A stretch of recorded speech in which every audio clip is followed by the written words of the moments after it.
This week on Two Noobs, working from home, now being blamed for truancy across the pond. Matt secretly rejoices in the bad news. Next, we jam it in there with 3 stories related to airline travel. Nothing to do with Boeing. So please take us off your hit list, guys. Look over your shoulders.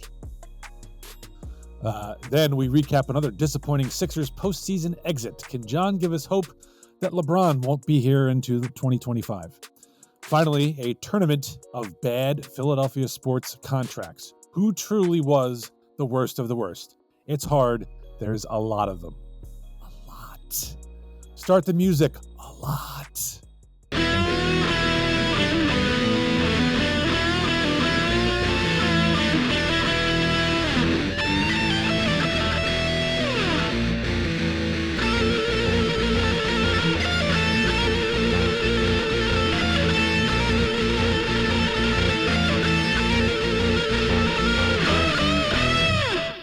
It is episode 189th of Two Noobs Talking.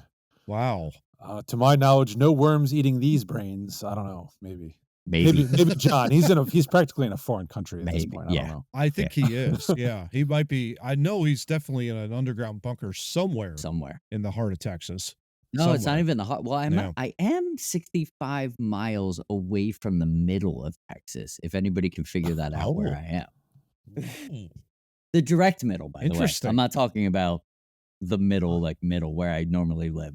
Like the actual middle of Texas. Not too far away from that. Interesting. Well, check for brainworms, will you? I all day I've been checking for brainworm. I found them in a lot. You got to dig in there real deep. I found them in a lot of people, not me yet, but just saying. You gotta dig in there. You gotta dig in there. You gotta, you gotta stick that finger so far up you're scratching your brain. That's the only way you're gonna tell for sure. This nose, right? I don't need that. Need that much. So bizarre. I don't know how he's the third party candidate, honestly. Hello, I'm the third party candidate. I don't know what you're talking about. That's true. Welcome to politics 2024. I mean, who else other than you could have an 81-year-old idiot, a 77-year-old idiot, or a guy who had a worm eat his brain. And a Kennedy that nobody likes. It's amazing. This is just awful. Absolutely awful. Ugh. Well, Steve said it best. Garbage in, garbage out. And ladies and gentlemen, good luck at the polls. There you go. Because that's exactly what this is. God help us all. So let me introduce over there. That's Jay Peterman, John Tracy. That over there, that's Morty Seinfeld, Matt Craig. Nice. In the middle, I am Sack Lunch Steve Murray. That's a good one. He's on fire today. I love it. All right. I can't wait for this episode. My goodness. There's gonna be what I can't wait for? I can't wait for the freaking weather to pick a season. Damn it. Yeah. Agreed. Turning my air conditioning on one day, turn the heat on the next day. Pick one. Stop being schizophrenic.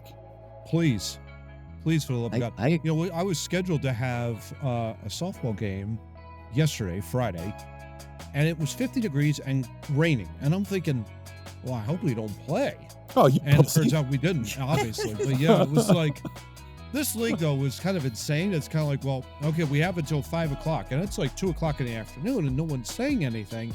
And I know it's raining, and I'm like, guys, like, what are we doing? We're not holding out for this, right? I mean, we're going to stop this. And they fortunately did stop the game, and it was like, okay, Matt wants to play 2 on a Sunday. He doesn't want to play in the middle of the week. Can you believe that? I mean, it's just like, man alive. It's like it's raining. Two Noobs, episode 190, the pussification of one Matthew Craig. Well, you guys remember. I don't want to play in the rain. Yeah. You guys. I am in my mid to late 40s, and I'm getting a little old up there. You are.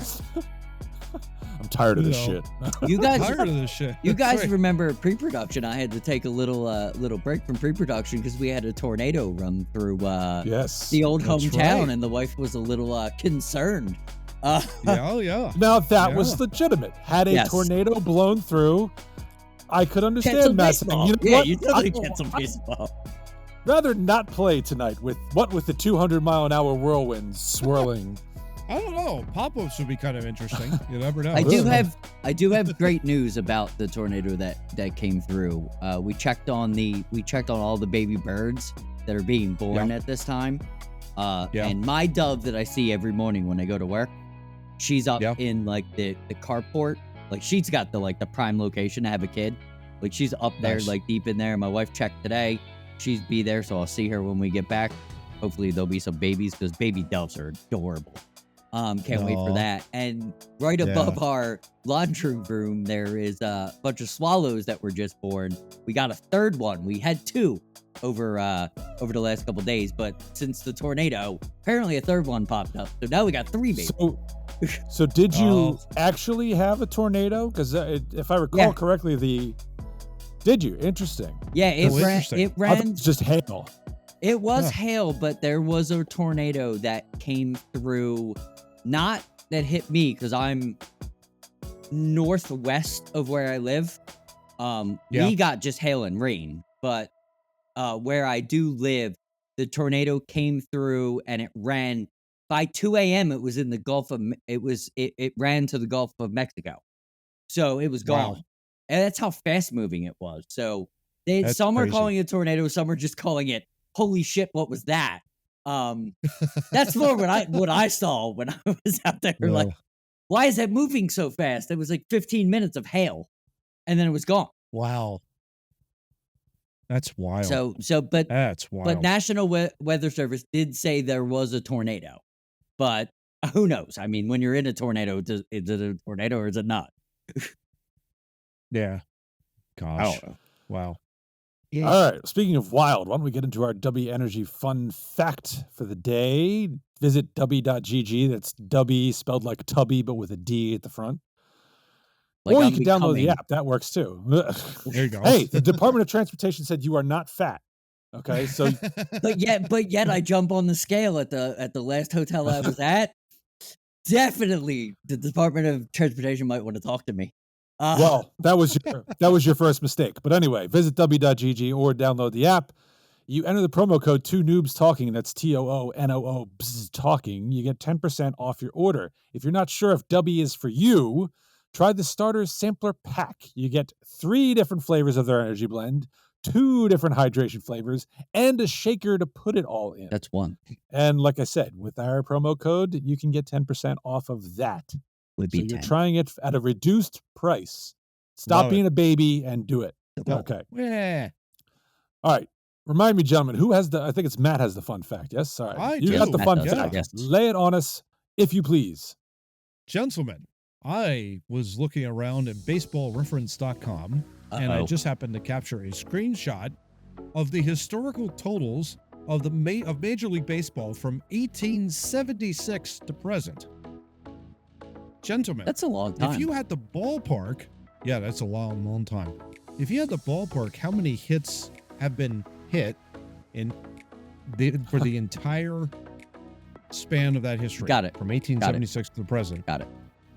How many hits do you think have taken place in Major League Baseball? All of Major League Baseball? Yeah, all of Major League Baseball. Oh, all wow. of them. Yeah. Oh, wow. All of the hits. Oh, wow. Are we at 1 billion yet? Jeez, how many? Not quite. No. Not quite. Well, I mean, Pete Rose himself had 4,000, right? So, and if you ask him, he had 1 billion. So that's the record. Tony Gwynn hit all of them. So right. Pretty much, yeah. I will say... Wow, that is hard.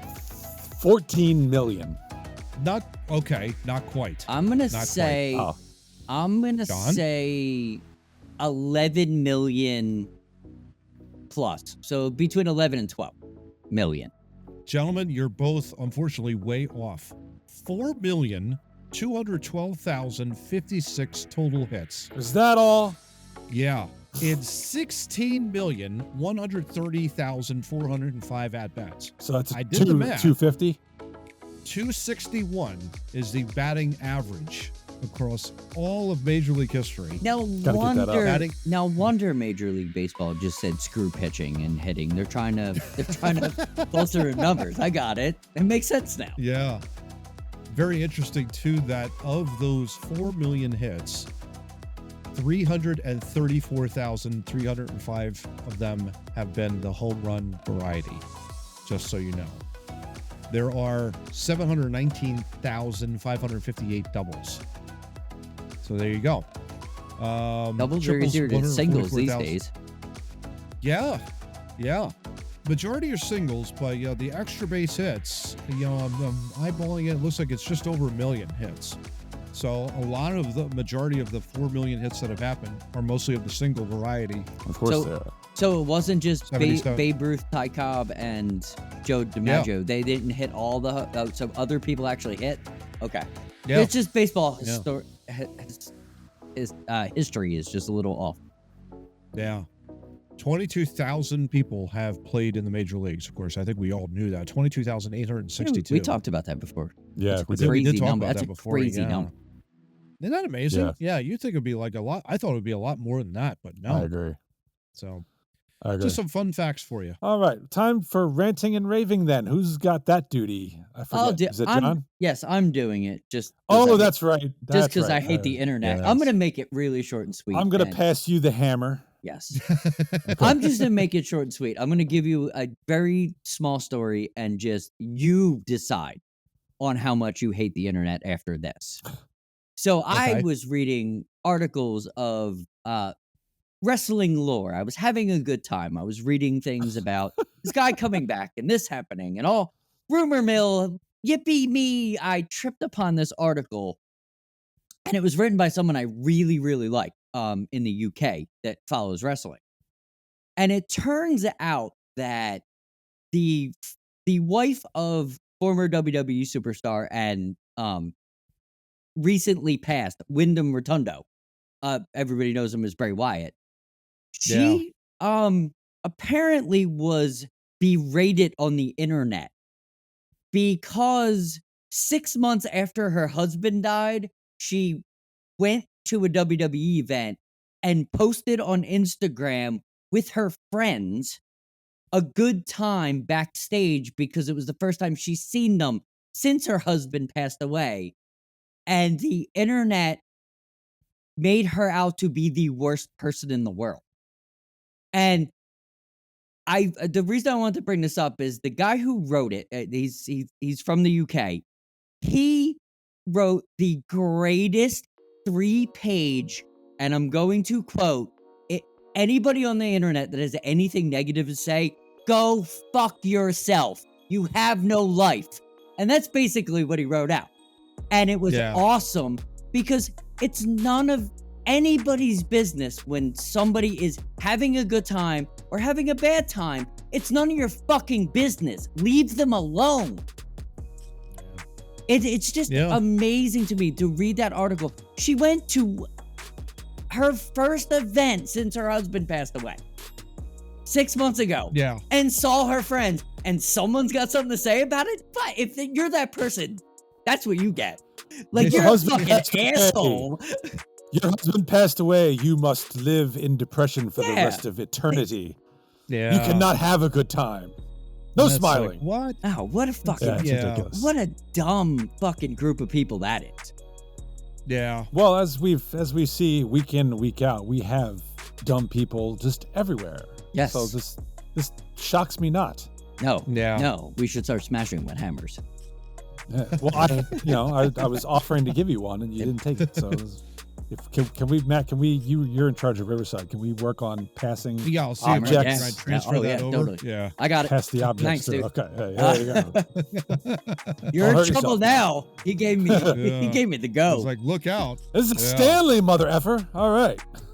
Just remember, these two are keeping me from you. Just know Calm down, John. Calm down. Hold me back. Right? Hold me back. Oh, I'm having a Donovan McNabb flashback. Yeah, exactly. That was all worked up. That's what I was going for. Up over that. Yeah. All right. Well, I don't know if topic one will get Matt all giddy. John will probably calm down. So it's There you go. All right. So let's move on to topic one, shall we? Yes, please. Let's do it. Shall we? From the Matt Files Telegraph article. Working from home parents fueling unacceptable rise in Friday school absences. Shut up. Stop it. Interesting. Parents working from home have fueled an unacceptable rise in pupils skipping school on Fridays, according to the Education Secretary in Britain. Gillian Keegan claims that 50,000 more pupils are absent at the end of the week compared with Mondays. She said parents routinely pull their children out of school for holidays and extended weekends. School absences jump by 20% on Fridays, while unauthorized holidays are up 25% on pre-COVID levels. Government figures show. Me first. I'll get to you. Just keep your pants on. Me first. Lockdowns during the pandemic are believed to have weakened the social expectation that children ought to attend school every day. Around 30% of parents said that the pandemic showed it is not essential for children to attend school every day, according to the Center for Social Justice. Oh, boy. Overall absence rates are 6.6% on Wednesdays, rising to 7.8% on Fridays, according to the daily data. The trend is more pronounced for unauthorized absences, which are 20% higher on Fridays compared with Wednesdays. The gap is largest for primary school pupils, suggesting parents are driving absenteeism. Primary pupils are 21% more likely to miss school on Fridays and 24% more likely to be absent without a reason. Quote, every day a child is absent means they will miss on average 5 to 6 lessons, time they will never get back. All right, Mr. Tracy, no. You were flopping around on deck like a fish. Let's hear it. What exactly are they missing? Is the first question. It's a good question. I'm going after this administrator because why didn't you didn't talk about failing grade. You just talked about absentee. So what are you talking about? Government funding? Or are you talking about, the acceptable Monday through Friday, quote unquote? I get tired by Friday. Matt, I'm sure you get tired by Friday. Steve, I'm sure you get tired by Friday. When you're dealing with BS of working just like they are going to school. I get it. We need to socialize kids. But this article does not give me any statistical backup to that it's hurting them. It's just a hole that they don't know how to fill. And that seems what the UK does a lot with when they come out with these things. They're like, it's happening. What is happening? Well, we statistically don't actually know. But it's happening. Oh boy. I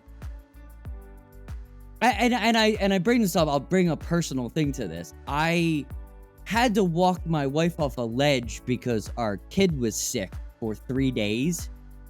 And she was very, very concerned that the school was going to, put us in an even harder position because I'm away. Like, oh, we're going to need a doctor's note. We're going to need this. We're going to need that. We're going to need this. And it was almost like, oh my God, get better now because other people. And thank God, she called the school and the school was like, it's not a big deal. I mean, it's 3-4 days. Yeah. It isn't he's sick. Let him get better. Yeah. Thank God I live in a wonderful place. Sane. Like I do. Yeah. It's sane. But that's coming from where, we all grew up. I know when we were younger, God, you missed 3 days. I mean, hell froze over and, everybody was in trouble. Yeah. Yeah, man. I think it's a bad vibe for these schools to be running the same thing that the corporate thing did during COVID. Now we're going to bring you all back and you must come back and you must do this because we said so. It's a little creepy that the schools are doing it now to the children. I'm going to disagree a little bit, but I'll let Matt go first. No, please do. I mean, The funny thing is, I was reading this whole thing. I didn't see one single piece of this that related to work from home. So I don't know what's. Yeah, well, that's a little weird. I think, yeah, that is a little weird. Yeah, I don't quite understand how that got missed, but that's the UK Telegraph. They always seem to miss something in their articles. But I guess, Johnny, I kind of agree with you. It's like, well, okay, the administrative state's complaining about the administrative state's schooling. Screwing up, that kind of deal, or not getting the kids back in. Listen, I mean, you guys know I'm on record. I want everything to return back to normal post-COVID partly because, COVID didn't really turn out to be the pandemic that it was. Agreed. Was it a pandemic? Yes, but it wasn't not nearly as bad as it was originally forecasted. I'll argue that, but let's just go with that for now. Yeah, I mean, Don't get off topic, gentlemen. Let's keep it focused here. I was just joshing. Yeah, but no, I would love to see everything go back to normal. It's going to take a little bit of time though for that to happen because we've got people that are, they're taking their time. They're, want to make sure that they're fully healthy, and I get that completely. But part of it is you also have to buck up and kind of just return back to normal. It's okay to socialize. It's okay to get your kids in school, all that kind of stuff. And I get it. I mean, I'm talking, from a guy who isn't married, doesn't have kids, that it's like, oh, how could I say this? Well, it's important for kids to go to school. Socialization is huge. And socialization is huge. And we need that in this country. And we also need that in the UK. And I think that's what I think this Gillian Gillian Geegan is talking about here. I think you read between the lines. I think socialization is primarily her biggest concern. You're taking one kid out, every Friday. It's kind of like, well, then what are we doing? It's like you got to be in there 5 days a week. Okay, I get that. But these are the same people that couldn't decide whether or not they should open the schools or not.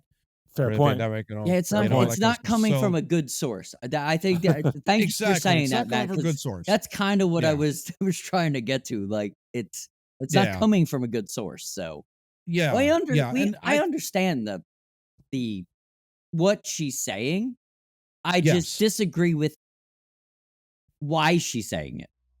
Yeah, and I'll leave it at that. Yeah.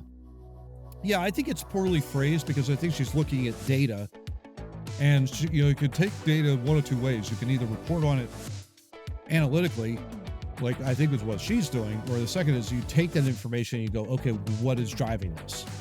And then you meet with the parents and kind of say, okay, well, we've been noticing that your kid isn't coming on Friday. But what's going on? But quick question: if that kid has all A's, why are you even questioning anything? Because said kid is conquering the jungle in 4 days and not 5. If I go, accelerate that kid's education at that point. Exactly. If I go to work and do all my work for the week in 3 days, my boss doesn't call me on Thursday and be like, "Where the hell are you?" He's gonna be like, "Oh, the work's done. I guess he's taking 2 days off." You know what I mean? Like that's the real world, though. I'm going to venture a guess, Mr. Tracy, though, that the kids who are missing school on Fridays are not acing all their classes. Probably not, but at least give us that data, is what I'm saying. Well, yeah. Now, that's my only issue. My whole problem is, I do have a problem with the parents who, and I've seen parents do this. They're like, oh, I just like to give little Timmy day off from school, just he needs a mental break. No. Give me a fucking break. Okay? I can only imagine my father. Yes, little Timmy does not need a mental break. Dad saying, you know what, I need a mental break from school on Friday. And he'd be like, are you out of your damn mind? Like, go into school, If your kid is sick, and particularly contagious sick, yeah, absolutely keep them home. That's important. They need to recuperate. They need their full strength to get through, school. Yeah. But this is where I disagree with people who are like, well, it's like work and school. It's just, you need a day off once in a while. Yes, from work you need a day off once in a while, but work is indefinite. It just goes on and on and on and on and on. School is, I don't know what the school curriculum is like in Texas, but in Pennsylvania, you are required to have 180 days of school. That's all you get per year, and all the lessons have to fit within that period. I think there's more here. It could be. I don't know. More. Yeah, I think they're required more. It's a finite period. If you miss a day, you are missing lessons that will not be repeated later on. If you miss a day of work, you could play catch up. I'll read the emails later. You can't do the same thing with school. No. And so if you pull your kid out to give them a mental break, that's or what for whatever reason. I disagree with adults using children for mental health days kind of thing. Like, I completely disagree. I just don't think the education system has a grasp on how to catch someone up. If they were to miss a day, let's say someone gets sick for 3 days, which is okay. And maybe that's what the parents are fighting against, because I don't think the education system has a plan, and I don't think the parents have a plan. And I think that's the problem. Yeah, and I think that's a very fair point, John, because I mean, if COVID taught us anything, schools were totally unprepared to deal with 100%. I lived it in Texas, and they did a good job. And they still were they did the best they could. And I know from, my boys in Pennsylvania, they did not do a good job. Yeah. They didn't even know what end up was they had no idea what they were doing. They literally had no clue. It was literally like they were scrambling. I know my brother-in-law teaches in the high school up in Bucks County, and he was telling me that they were essentially that year, they were scrambling the last 2 months of the year. Yes. Because it happened in March when everything got shut down. You have April and May, and everyone's kind of just like focused on like, let's just get the hell out of here, and we'll reconvene, in the summer to try and figure something out. And then that's when they went online, and then that was really I had two kids, literally 2 kids graduate from high school. Yeah. During the pandemic. That was their end of their high school year. Right. And nobody knew anything. It was literally like, here's your diploma, get the hell out of here, because we don't know what to do. We don't even know what to do. And then I had a kid graduate 2 years after, and they still didn't know what to do. Yeah. So that was, it's a very harsh subject for me, because I think in the UK, it's very similar to the United States. They rely very heavy on their government to educate the kids. Yeah. And I'm a big believer that federally educated stuff should go away. It should go back to state boards and community boards where actual teachers, whatever they call it, wherever that thing is where they arrest people every time you talk, whatever that is. School boards? Yeah, those should become more of a reality, because they should be handling the curriculum for the kids.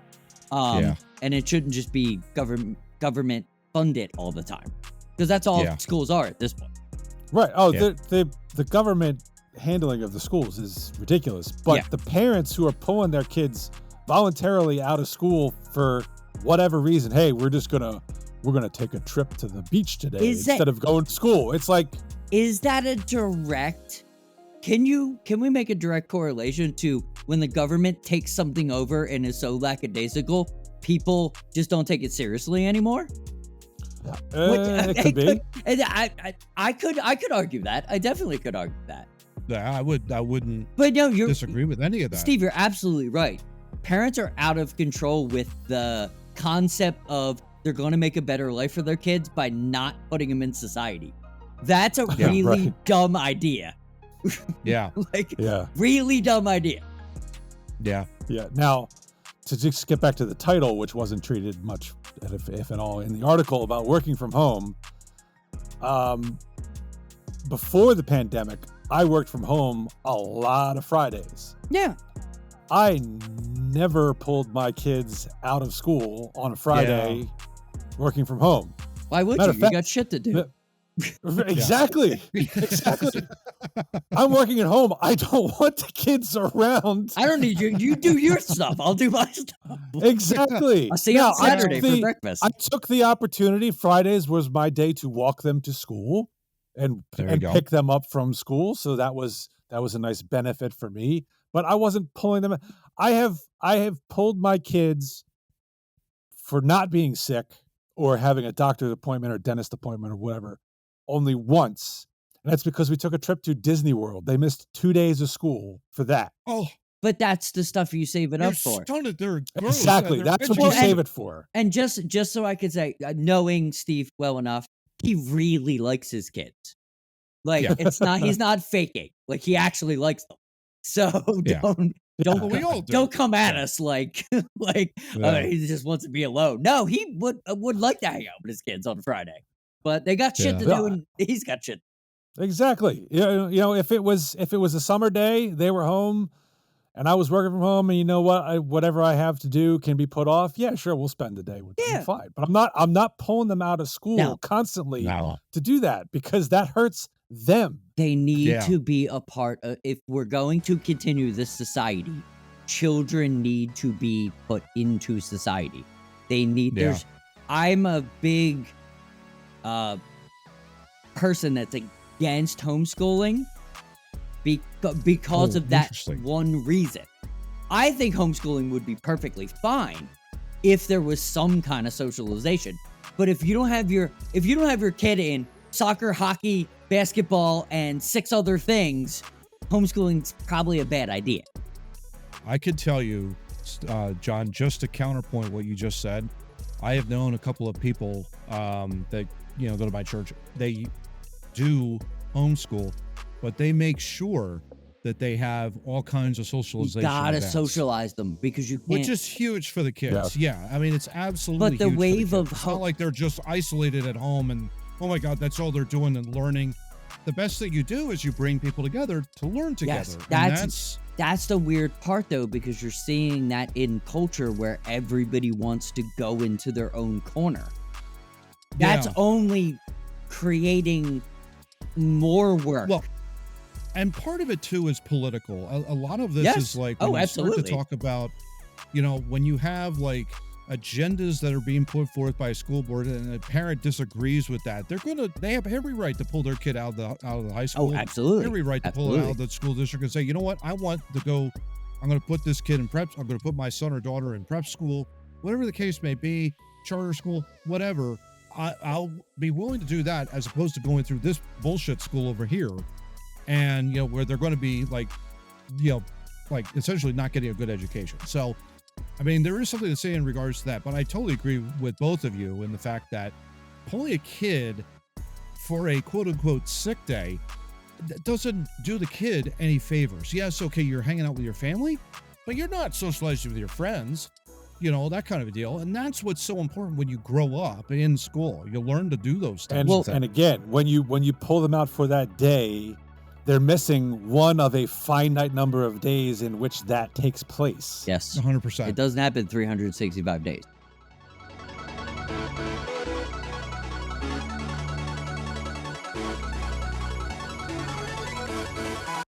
All right, we've titled this next segment for Jam It In There as Airline Bubery. So we take this wonderful opportunity to remind you, don't be bubes, follow the noobs.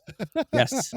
It's good for your health and your soul. Yes. Shirts will be out in late June. Sweet. I will wear one on the program. Yes. Oh, there you go. Love it. I got the Fred hockey today. So nice. Good color too. Good Molded colors you've got going on with that, by the way. What's love that. I love the Fred hockey multiple colors. Oh yeah. Well, this was as close as I could get to a flyer orange without being a pylon. Oh, color, like traffic cone orange. Yeah. This is got a little burnt orange to it. I get it. It's Texas orange. Is what it is. Yeah. I wear traffic cone orange all day, so it's okay. That's okay. You're definitely seen.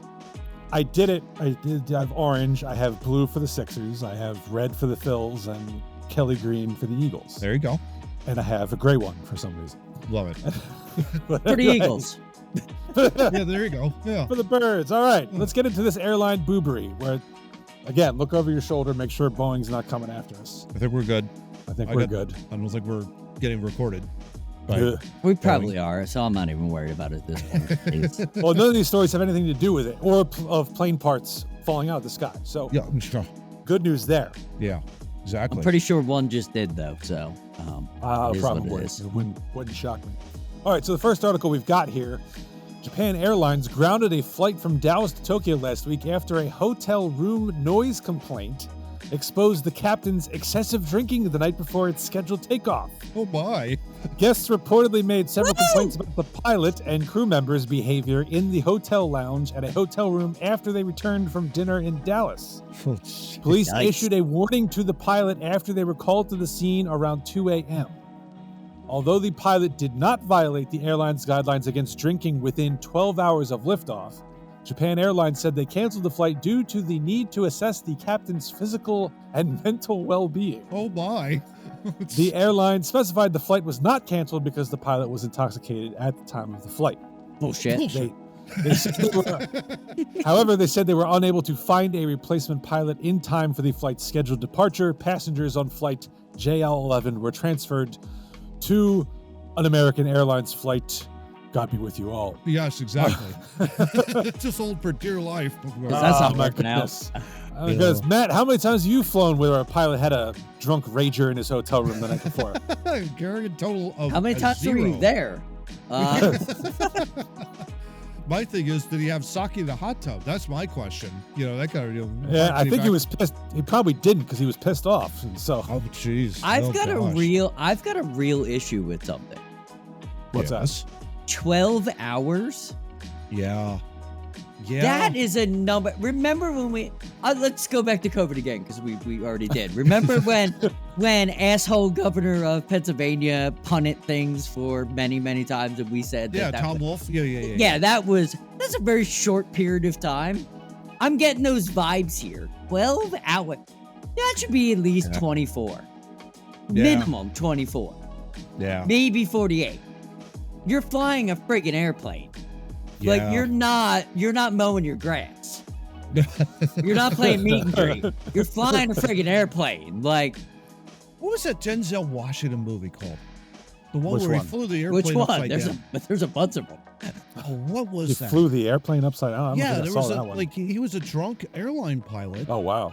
And he flew a plane upside down. I forget the name of it. Oh my gosh. Yeah, that wasn't based on a true story, was it? Yeah, we're trying to avoid that shit. Well, I'm at least thankful that they have a rule that says the pilot cannot fly intoxicated. That's at least good. I mean, news, that's right? good, but that's like, come on, that's like Low children bar, need I to go know. to school. Like, The name of the movie was called Flight. That's what it was called. Oh, there you well, go. there you go. Simple enough. Film stars Denzel Washington as a William Whitaker Sr. God, that's really good writing, Hollywood. An alcoholic airline pilot who miraculously crash lands his plane after a mechanical failure, saving nearly everyone on board. Was it a mechanical failure or was it a... Yeah. Although hailed a hero, an investigation soon begins to cast the captain in a different light. So it's a drama type of thing going on there. Robert Zemeckis film. So there you go. There you go. I'm going to disagree with John just a little bit on this because I actually think it's a good thing that the airline didn't just say, oh, well, he hasn't, it's been 12 hours. He's allowed to fly. They were like, yeah, we think he's got a problem. No, We're I'm not saying, him. no, I'm not saying that. I love that they did that. I'm just saying they need to up their game 12 to 24 and avoid it completely. Because that, like they said, oh, it was because it was 12 hours. We have a rule for 12 hours. I think their 12 hours should be 24. I agree totally with you that the airline should have pulled him. I don't care if it's 48 hours. I don't care if it's 72 hours. Obviously, the dude has a problem. He's drinking at 2 a.m. before a flight. Like, well, I mean, not only drinking, but pitching a fit in his hotel room to which police had to be summoned. Yeah, for a noise complaint. Like, good Lord. Yeah. He's not having a good day. No, he is not. No, he is not. He needs the day off, not the children. Yeah. Exactly. Yeah. I'll say. All right. Well, moving on. This one's from the New York Post, so forgive any typos. There'll be 12. There's going to be 12 at least in the first line. This one pissed me off a little bit because I experienced this, not to this level, but every time I fly. Okay. I get angry if you're boarding like group 7. Oh, yeah. Don't stand in the way of people who are boarding group 5. Yeah. Okay? Yeah. Get the fuck out of the way. Yeah, Just please. Move. Yeah. All right? But here, Southwest, it's they may want to rethink their boarding policy. Yeah. Shocking. Rule-abiding frequent flyers are calling out unscrupulous passengers who take advantage of the Dallas. It's Dallas again. Something wrong with this. There's a nexus between Dallas and problems with airplanes. The Dallas-based airline's laid-back attitude toward travelers who need a little extra time when boarding, with the carrier suggesting there's little they can do to stop the bad actors. Because Southwest does not assign seats, pre-boarders get the run of the cabin, and a growing number of people who reportedly are allowed to merely self-identify as disabled for God's sakes, are abusing the policy designed to give families with small children, the disabled and elderly, a leg up, eagle-eyed observers insist. So out of control, in fact, that discussions on Reddit's Southwest board have become heated to the point where moderators have repeatedly had to intervene and plead for civility. But because airlines can only pry so far into people's personal situations, it's difficult to prove that someone is pre-boarding under false pretenses. No. This allows someone without scruples to use the long-standing policy to jump the line. Pre-boarding is offered to customers needing assistance for various reasons. We work hard to maintain the integrity of the boarding process while providing accommodations for all who fly.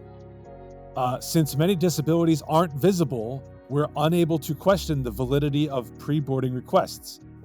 And spokesperson Chris Perry told the Journal that federal rules state all airlines are required to offer pre-boarding to any passengers self-identifying as disabled. Good Lord. Good Lord. Oh, boy. Please go back to front and window, middle, aisle, please. Can we make that universal? I think the Mythbusters proved that. Yeah, didn't we cover that already? Like, yeah, we covered that there's a proper way to board. But yeah, that's what I mean. With, like, if there's an 80-year-old lady who needs to get on first, she should be first. Yeah, absolutely. She should be first. You have a family with a kid in a carrier. Yep. Absolutely. They need the extra space and time to board. Active duty military. Absolutely. Whatever. Yeah. Anybody that does something more important than I do, you should board the plane first. Yes. And I don't give a crap. But these idiots. Not self-identify yourself as disabled. You already are disabled by, even suggesting. Matt, you know what's going to happen? I'm going to identify myself as a serial killer, and everybody's going out if I run into one of these situations. Because you know what? Because if you can't play in the playground, you should not be there. Yeah. Like, if you're throwing sand on another child when you were a kid, your mom would rip you out of it. Not you, Matt, personally. Yeah, but I'm saying your mom would rip you out of it and be like, yo, this is not how we act. So you can't do this anymore. They're doing it in airports now. Yes. Yeah. Yeah. I don't get, why do people have to ruin it for everybody else? I don't know. That's what I don't understand. I don't know. Like, why can't we just behave as normal human beings? Yeah. I mean, it's bad enough as it is. I mean, I get the airport. It's like, it's a stress-filled environment, and I get that. Mm-hmm. Because it's like you want to make sure you get the flight in and you're boarding, and oh my gosh, and all these people you don't know, blah, blah. It's stressful, but God, you don't need to add to it. Like, what are you adding to that stress? You know what I mean? Just act accordingly at the airport. Please. Well, and forgive me, but Southwest, I think, contributes to this with this whole no assigned seat policy. Yeah. Southwest is the reason this is happening. I experienced there was a great gimmick in the beginning, but now it's like it's starting to wear thin, isn't it? Yeah. I am a strong proponent of assigned seating on any type of transportation. Yep. Because I get on Amtrak trains, and you've got people just walking all over the place trying to find a seat. Yeah. Yes. If you assigned seats, you wouldn't have this problem. Yeah. And it's the same thing with I don't get it. I did the same thing when I Sporting Event 101. Sporting Event 101. You go to your assigned seat. Everybody acts accordingly. Yeah. Why isn't that in any time you're seating someone? You do it in one of the most major things. Why don't you do it everywhere else? It's kind of what I'm talking about. Yep. Like, why wouldn't you do it on the bus? Why wouldn't you do it on the train? Absolutely. Why wouldn't you do it on the plane? Why wouldn't you duplicate the successes? This is why society is dumb. Like, why aren't we duplicating successes? It makes sense to just do it that way. Sorry, Matt, you wanted to say something. Go ahead. Oh, no, I was just going to say, like, I remember a train ride from Montreal to Toronto on vacation. Had an assigned seat in the train, basically going from Montreal to Toronto. No problems with boarding, none of that stuff. It was very easy, very simple, straightforward. And I think we need to get back to that. And I really do. But I think the unassigned seating contributes to this because you don't hear this. Yeah, because like you said, federal rules say disabled people have to board first. You have to give that option available. Yeah. I'm not hearing anybody else complain about other airlines because you have assigned seats. Yeah. So you're going to get your seat regardless of when you board. Yeah, where and when you board. Exactly. Exactly right.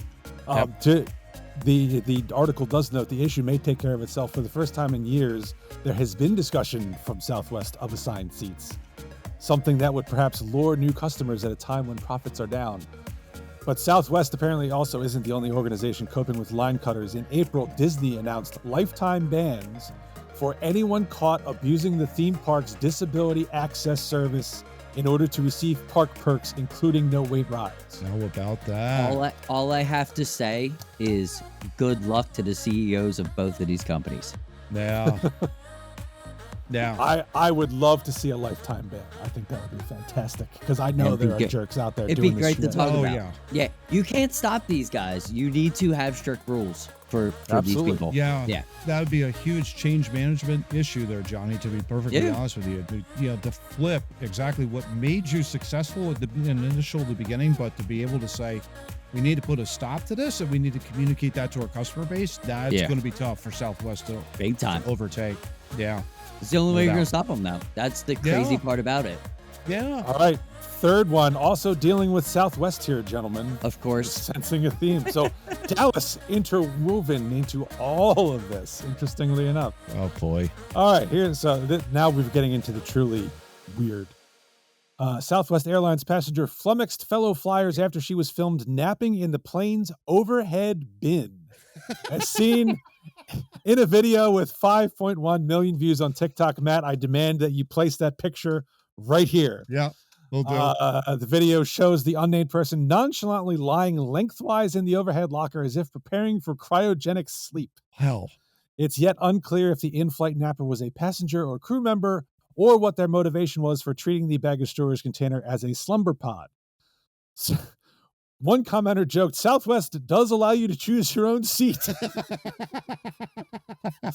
Interestingly, this is not the first person to get caught lounging in the luggage locker. Last summer, that's the greatest part about that story. Last summer, a passenger baffled the masses after he was filmed waking up in the overhead storage bin on a Ryanair flight leaving Ibiza, Spain.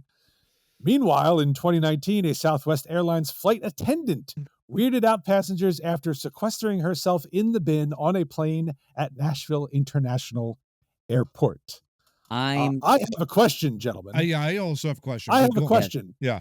How the hell was she able to get into the overhead bin when every single goddamn flight I've ever been on, they run out of overhead space and have to start checking bags at the freaking jetway? Agreed. Not only that, but agreed. How do you even get in there? How do you even try to even get in there, for God's sakes? Without breaking it. My problem is, why didn't anybody tell me about this? Because I'd have been doing that from the beginning. You know how uncomfortable it is to sleep in one of those chairs? Yeah. I can't sleep on planes. I don't know if that would really my be that back much more in that comfortable. flat would have been so much better. Just getting flat. Oh man, it's so much better. I don't know. Got a bad back. I can't play around with that. Why wasn't that popping in 2016? Now all of a sudden it's a thing? Another question I would have is, how the hell did she get in there without somebody not even noticing? Yeah, how do you not notice someone climbing into that? Like, I would think it would be pretty obvious that someone's opening up the thing and you're looking around, there's nobody looking, then maybe you hop in. But there's not a whole lot to look at on an airplane. No. So, yeah. You see, people in chairs. Oh, there's somebody climbing into the overhead compartment. You would see that immediately. Do you know how many? Yeah. You know how many stories I've heard in the last couple weeks of people on airplanes that literally said, hey, I was on a flight and I missed the last 5 minutes of the movie. That's how boring flights are. Yeah. Like, you're stuck like doing this, and it's never enough time, and it's always you wouldn't notice someone climbing in there. I don't understand that. Like, it's not like everybody's engaged on the travel. Like, we're taking off now. I'm a little surprised the woman wasn't arrested, frankly, because I mean it's not safe. Great question. You hit turbulence while you're in there, you're gonna be banged around. Oh, that's gonna hurt a little. The airline does not want that on their hands, insurance-wise. Yeah, absolutely not. Oh, well, you let me sleep in the overhead bin. Where is that on the ticket? I don't know. Yeah, right. I don't recall assigning you that seat. Exactly. Oh, it's Southwest. It's not assigned. Never mind. Never mind. We're technically liable for that. Exactly. And this really is amazing to me. Yeah.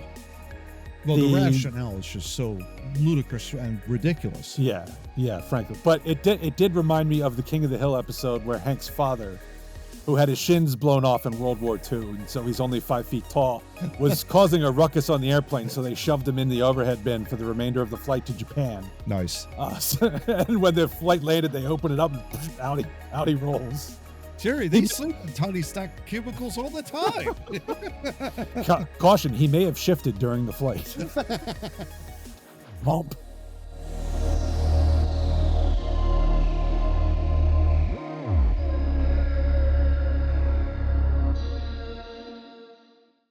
All right, and now is as good a time as any to remind you that we have a website. It's twonoobstalking.wordpress.com, TOONOOBS talking.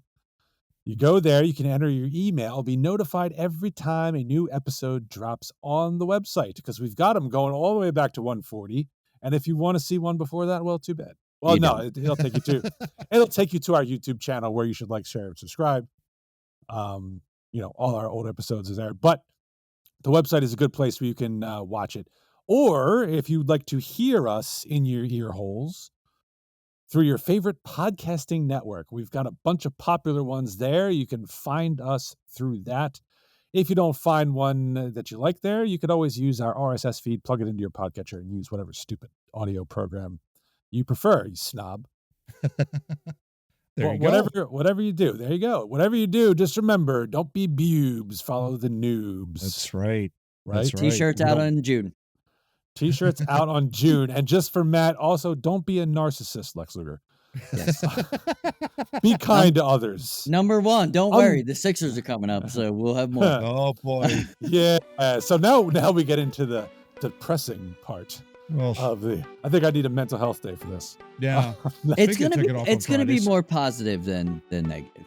I'm telling you. Oh, good. Please help me, Johnny. This is coming from the same guy who said that the Knicks were going to... They still suck. They got all those Villanova players, for God's sake. I've given up on reality at this point. I'm just going to say they suck until they win the NBA title. Like, they still suck, but they won. So the Sixers went out in the first round to the New York Knicks 4-2. This after they fell during the regular season because Embiid was out with a torn meniscus in his knee. They had to get into the playoffs through the play-in round where they beat the Miami Heat to secure the 7th seed, then played the New York Knickerfuckers. Yeah, whatever their name is. They should probably wear that on their Knickerfuckers. They should probably wear the jersey. Don't make that it would make more sense. Make way more sense. But it's New York, so we hate them anyway. That's true.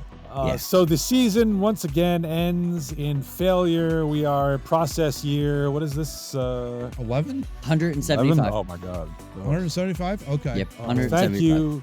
Thank you, Andrew Bynum. Oh. But anyway. So as we talked about last week, the Sixers have, Joel Embiid under contract. Paul Reed sounds like will remain under contract. Ricky Council. Yeah, that's okay. Contract. Yeah, he's okay. Don't worry about it. Tyrese Maxey is technically a free agent, but he's restricted, so the Sixers would have the rights to match any offer. So that'll obviously get done. He's not going. He's not going anywhere. He's not going anywhere. other than that, nobody else is under contract. So, John, give me reason for hope that a title contention is on the horizon for next season. Please. Jokingly, this is exactly how Sam Hinkie drew it up. So, jokingly. Oh. I said on the previous podcast, Nick Nurse is a prick. So, yes. obviously, if you know anything about the Toronto Raptors, this team is going to be built from the inside out.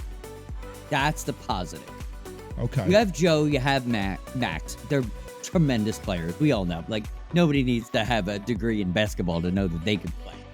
Yeah. Paul Reed, a huge positive. Paul Reed looked phenomenal this year. I joked about him last year. I didn't think he could turn into the player that he became. He became the legitimate backup center this year. I don't know that other people agree with that.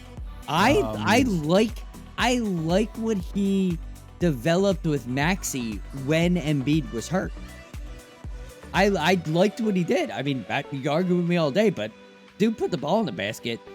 Dude shot decently. He played good defense.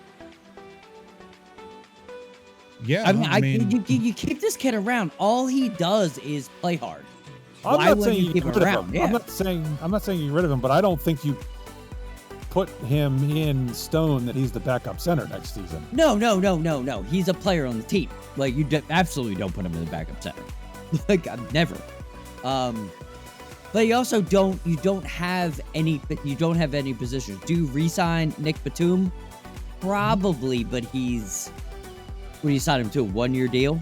Maybe. Well, before we get to who we bring back, I have another question that arises every time this year, and I had an interesting Twitter discussion with an old friend of ours about a week or so ago. He is quite the Embiid basher, and so the question I'd like to pose to you, gentlemen: can we win with Embiid? Wow. Yes. Can we? He is obviously the common denominator in all of these postseason failures, just because he's the only one who's been here for all of them. But is he the cause, or is he just a casualty of other poor roster construction? He's a casualty. Yeah, I would have to. But they haven't put a team around him yet. They're starting to.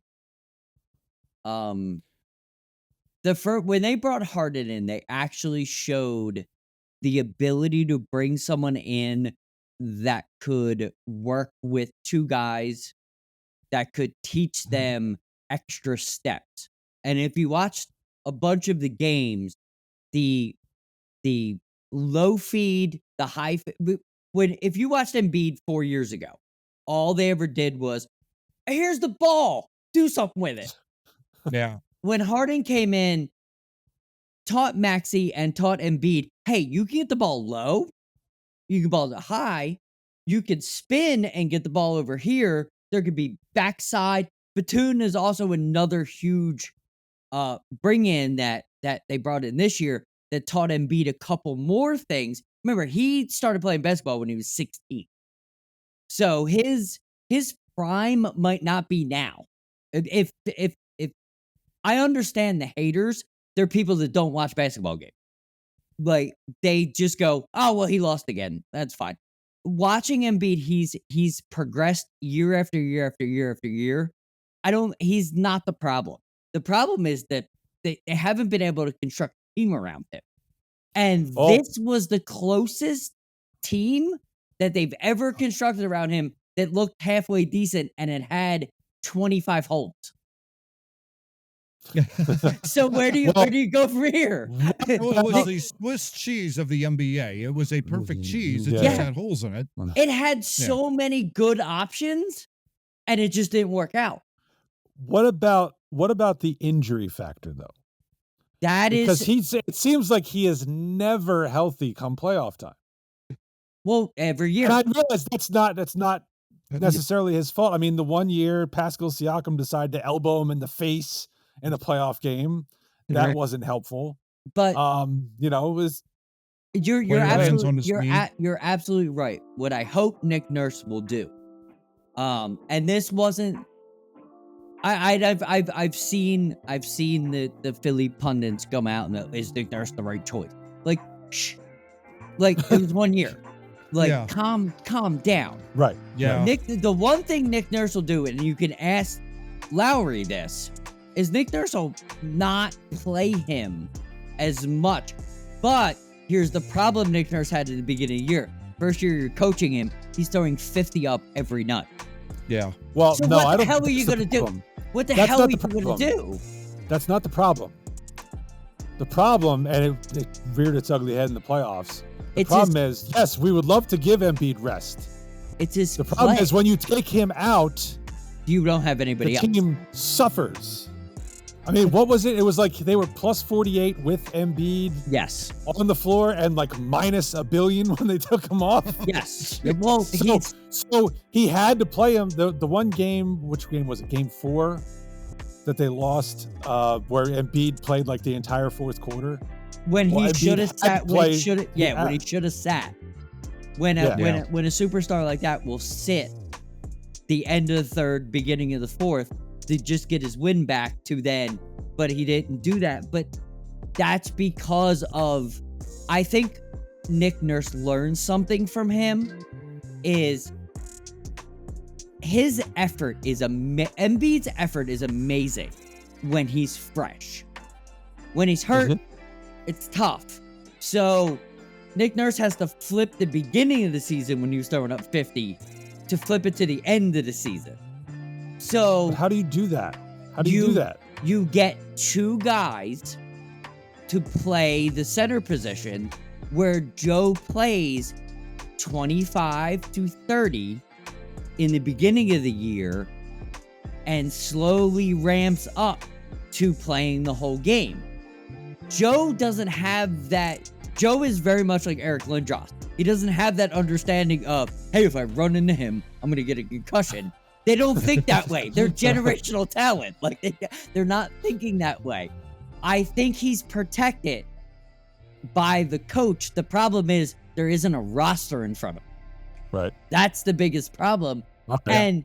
But addition by subtraction might be the best thing for the Sixers. If you bring back Oubre, you bring back. All right, I don't want to go there yet. No, but if Matt, you bring back a couple guys. Yeah. I want to hear Matt on Embiid, whether we can win with him or not. What do you think? Oh, gosh. Well, I think he's probably been the most talented center in the history of the Sixers since Moses. Moses was like my man back in the day. He broke all his records. Moses Malone. Yeah. And, I just have a feeling this is Charles Barkley all over again. And my fear is that there's going to come a point in time where he's going to have enough and he's going to want to trade out. And we're right back to where we were 2025 in the 90s. Yeah.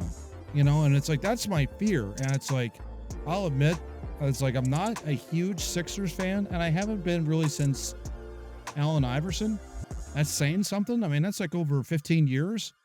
They just, and I think the problem too has been, I think John's onto something. They haven't surrounded Joe with a capable roster. Now, you're not going to get no one's going to replicate Golden State. That's just not going to happen. Right. That doesn't exist. That doesn't exist. Thing, that was a flash of the pan in that dynasty that happened. Even Golden State can't replicate that at this point. Yeah, exactly. They're thinking about doing a rebuild. Yeah, big time.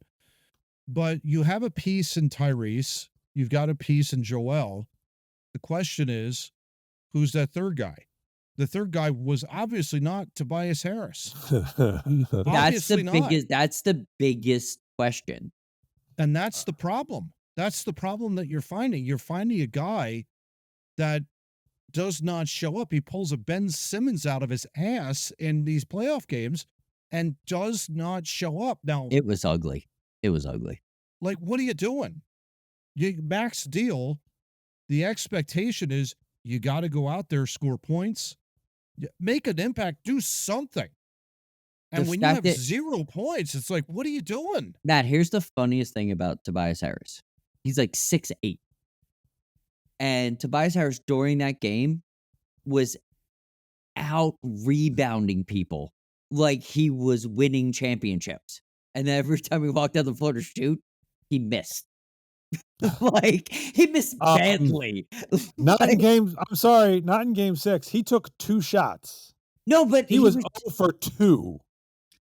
That series was to me that series hilariously was him like, I can do it, and then I can't. And then I can't again. Yeah, I mean, well, you might be referring to when he would pull down an offensive board and then go for a layup, and it would bounce off the other side of the basket, and then rebound it again, and then miss the layup again. Yeah, that was early on in the series. But I'm just saying, like, a guy that had that much talent to take over an offensive rebounding, which we're bad at anyway. The Sixers are terrible at. Yeah. And just that one terrible series where they could not grab a defensive rebound against the Knicks, that was comical. Yeah. That was absolutely comical. Yeah. But when you have a guy that scored 17 in the regular season and all of a sudden the postseason he scores 9. But he's been that guy. He's been that guy the whole time. That's the problem. That's the problem with the next segment. That's the problem with the next contract. Guy. Yeah. But okay, so the question is, can we win with Joe? Yes, I think we can win. The only question is, how do we develop that starting 5 that can, because you've got Tyrese that can score 20 to 25 a game, maybe even more. He's a lock into the start. He's one of the best players. Well, let's get into this. Let's get into this now. All right. Yeah. So we'll start with internal. Who should come back? We'll start with Harris, the obvious question. Absolutely not. Absolutely, positively not. Absolutely not. All right. Even though Daryl Morey hinted he could be back. That would be the worst. Back, the city will riot. I mean, I guarantee you that. The Sixers fans will riot if they bring him back. You would see 2 overweight white men with Nick Nurse and Daryl Morey fighting in the parking lot if Tobias Harris comes out. I guarantee you. Yeah. Okay. All right. How about Kelly Oubre? He needs Nick Nurse. He's a tremendous player. He needs. Well, Nick Nurse isn't going anywhere, so yeah, he needs a guy like Nick Nurse. He could be our starting power forward of the future. He needs work though.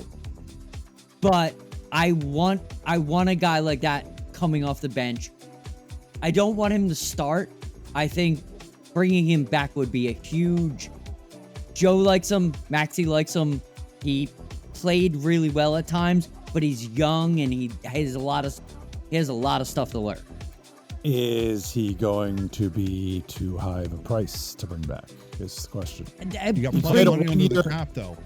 It was a 1-year proof deal, and he did very well on his 1-year deal. He proved it. So, and there's no cap to bring people back. So he's definitely someone I bring back.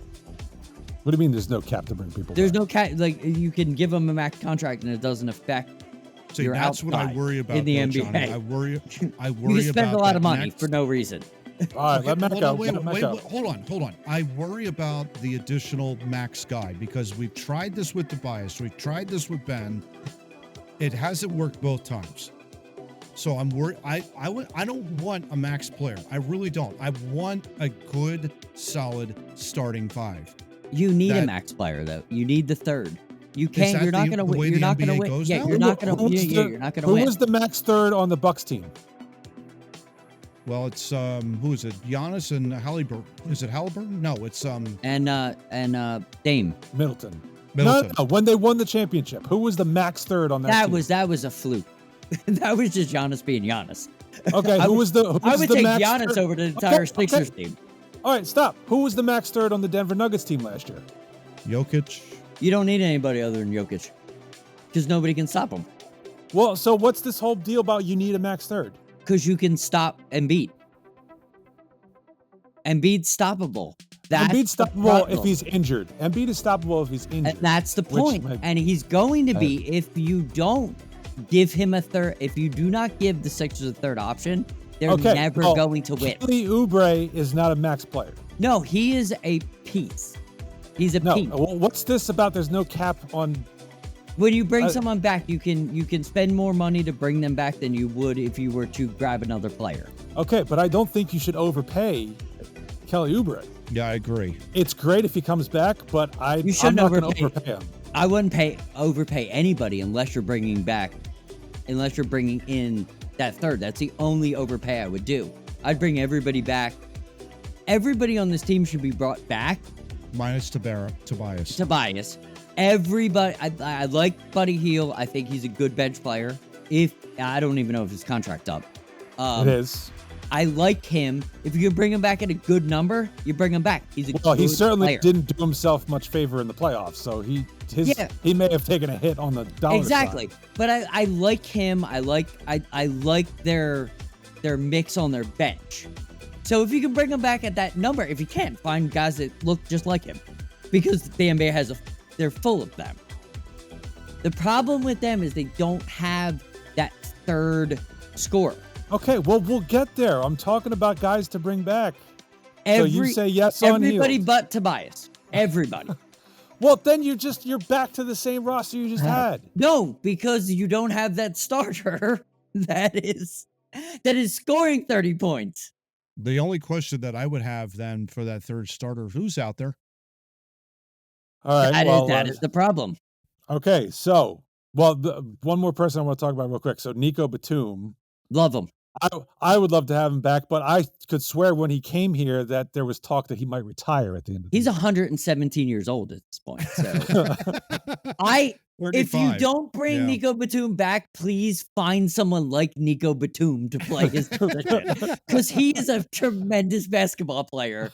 Yeah. And Kelly Oubre is similar to him in the defensive end. Yeah. You could put Kelly Oubre on people. That's what I mean. I want to keep that kind of gelling that they had with that mix that they have. Yeah. If they can figure it out, please. I'm not a basketball. I am not Nick Nurse. I am not Daryl Morey. Daryl Morey has put some teams together that were awesome in Houston when I was living in Houston, and I have a big fanfare to him because I watched him do it year after year. I think he can do it. I like what he's doing. It's kind of like the old Andy shit where you're like, that's dumb, and then it's awesome. Like later, like he's kind of like that old question of can you win with Donovan? But you needed I feel like I get a 2003, 2004 Eagles vibe here. They need T.O. Okay, all right, let's get there. So free agent, potentially, not guaranteed. Yeah. The name out there, Paul George. Go. Love Paul George. Yeah.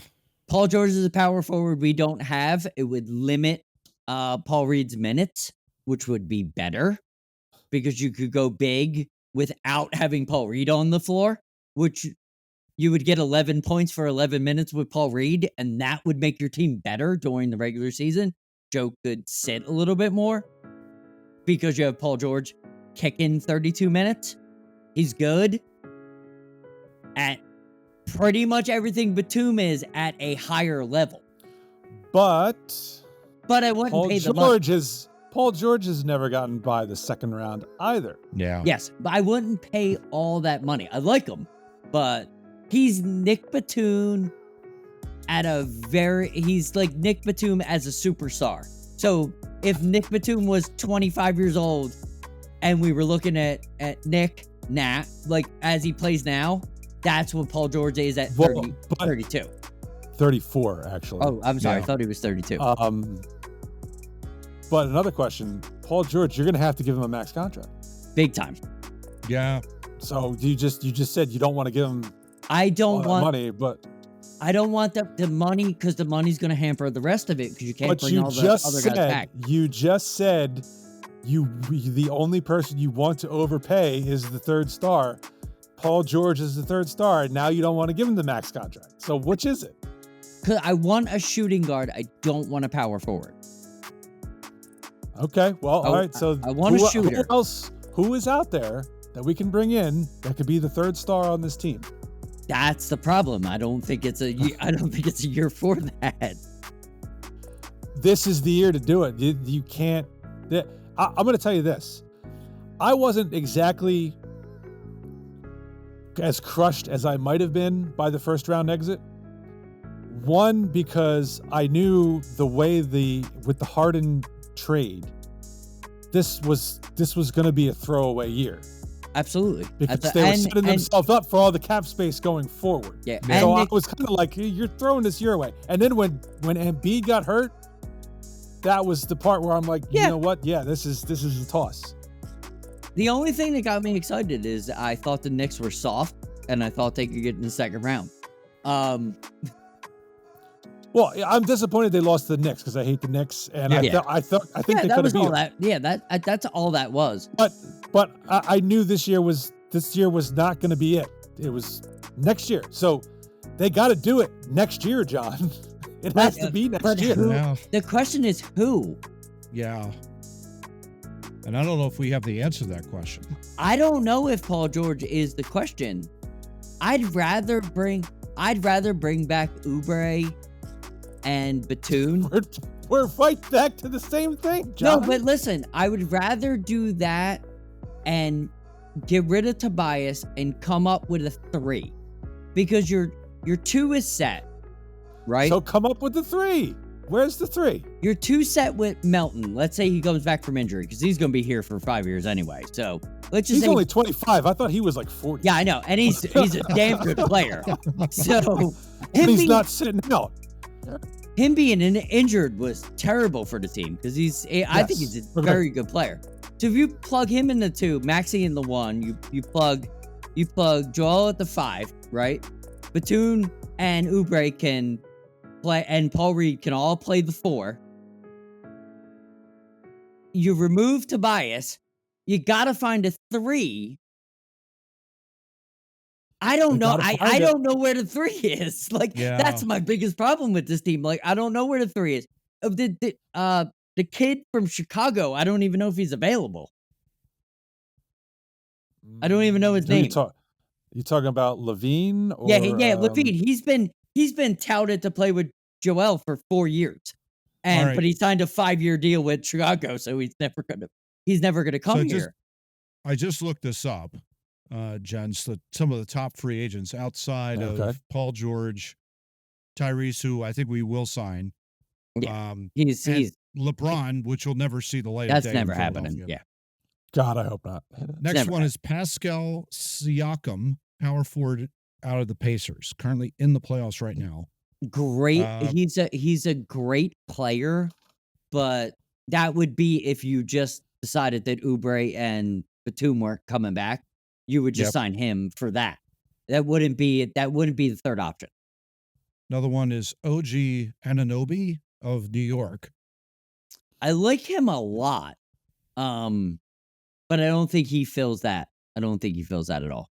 Another one would be DeMar DeRozan, small forward out of Chicago. I like him. He made $28 million, by the way. DeMar DeRozan. Another one would be Miles Bridges out of Charlotte. Yeah. A couple of other guys there. And there's Claxton out of Brooklyn. There's a mock trade from the Jets to bring in the kid from, was it Villanova? The Jets. The Nets. The Jets. The Nets. Oh, the Nets. Yeah. The Nets. Bridges. That's another question I have. Who are we trading? We have nobody under contract. It would be all our draft choices for this year. Which I'm not a big fan of. I always think you always should keep your picks. I mean, we're a win now at this point. The Sixers aren't. Yeah, you'd have to. True. You can't rebuild this team. Yeah. Like it's a win now at this point. And the other floated thing out there is a possible trade for Kevin Durant out of Phoenix because it didn't work with his big 3 down there. Yay or nay on that one? How old's Durant now? Durant feels like he's been in the league for 20 years. Last ditch effort. He'd be good for Embiid. Because you can flip flop them. Embiid can kind of play at the 3-point line while he plays because he's tall. And he's done that for all the centers that he's ever played with. Okay. He's a great 3-point shooter. He's a tremendous game manager. He could be your point guard technically in the playoffs when you need to sit Maxey. Like the dude could run the floor and be comfortable. If that's the only option you have, absolutely, I would take it. But I don't know. Seems All right. like, yeah, we'll see. We'll see how it goes. We'll end it there, but you have not given me the optimism I was hoping for, Mr. Tracy. You have utterly failed to pump me up for next season. As long as they bring back the team that they're building, it's just we don't have that one. It's going to be the same thing if we don't bring in a game changer. Exactly what, and the only way I'm going to say this is exactly what you want Tobias Harris does. If we don't bring that guy in, it's going to be the same thing all over again. He has to show up in the playoffs, please. Yeah. That's the only thing I'm asking for, Johnny. You know what I mean? Just show up in the playoffs. They all do. Right. They all do. Well, no, not Tobias. Well, no, they all have to. I'm not saying they all do, but they all have to.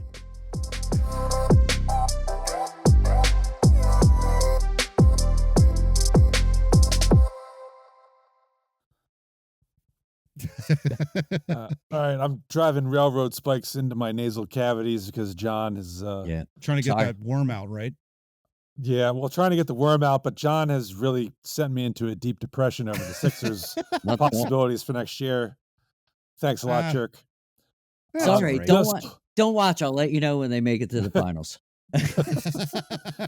So let's wrap up this depressing episode with something even more depressing, which is bad Philly sports contracts. This is why there are a lot of them.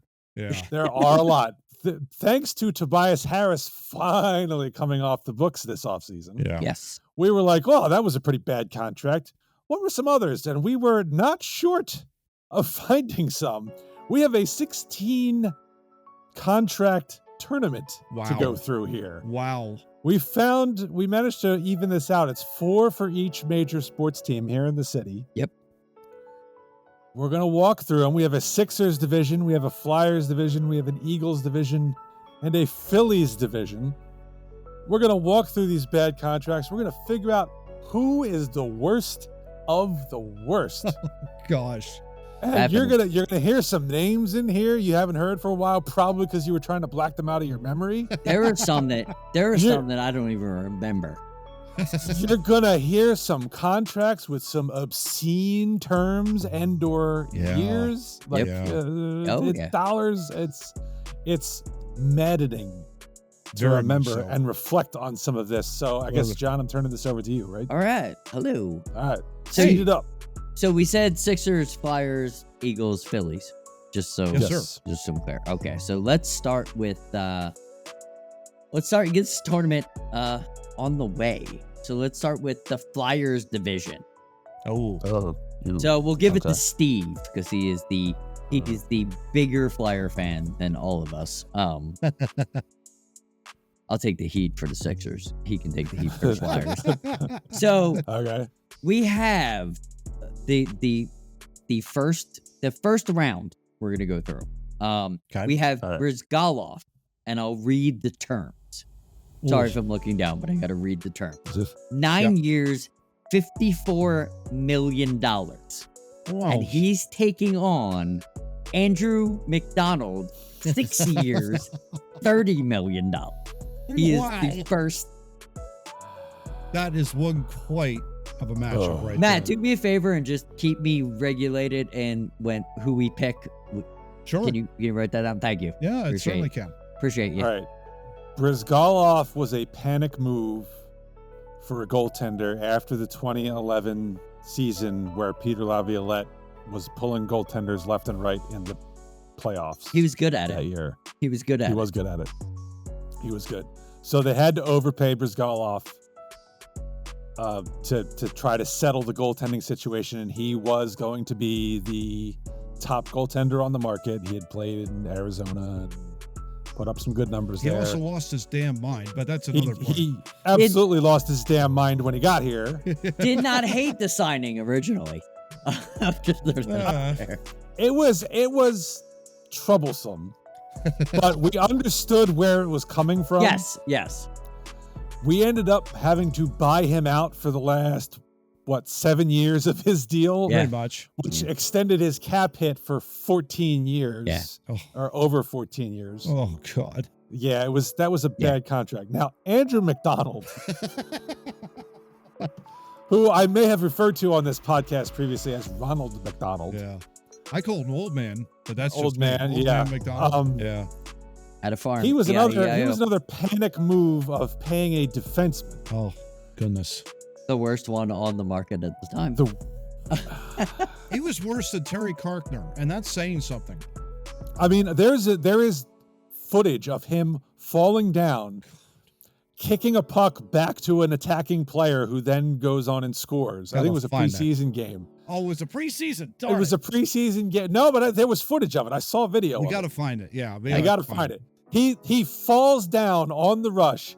The puck hits him, goes back to the offensive player who comes in and scores. So that's like Andrew McDonald's career in a nutshell. Wow. However, yeah, we were able to stash him in the minors towards the end of his contract and bury a lot of his cap money. Yeah. So I'm going to say the Brizgalov contract was probably the worst of the two. As much as I can't stand Andrew McDonald. Yeah. Understood. Yeah. All right, Matt. Ronald. All right. Ronald. Cracked me up. All right, Matt. Yeah.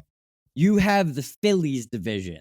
Ooh, okay. You're going Adam Eaton, 3 years, 24. Let me pause for a minute. I had to watch that prick get a ring when he did nothing. Just saying, paid a ticket for it and made me mad. Got it. I would have fought him in the parking lot. Against Jake Arrieta, 3 years, $75 million. Let me just $75 million. I don't even remember him playing for the Phillies. Which tooth do you want to have pulled out first? I remember him. Please, Matt, punch me in the Phillies face right now. That's what I ask. Which tooth do you want pulled out, Matt? Do you want the wisdom tooth that's been bothering you all the time, or the broken molar do you want pulled out in front? Oh, good Lord. Or do you want to be kicked in the face while you're trying to pour a cup of coffee? Kicked in the face. I'll hand you the hammer. Yeah, please. Yeah, I'd take that. Yeah, thank you.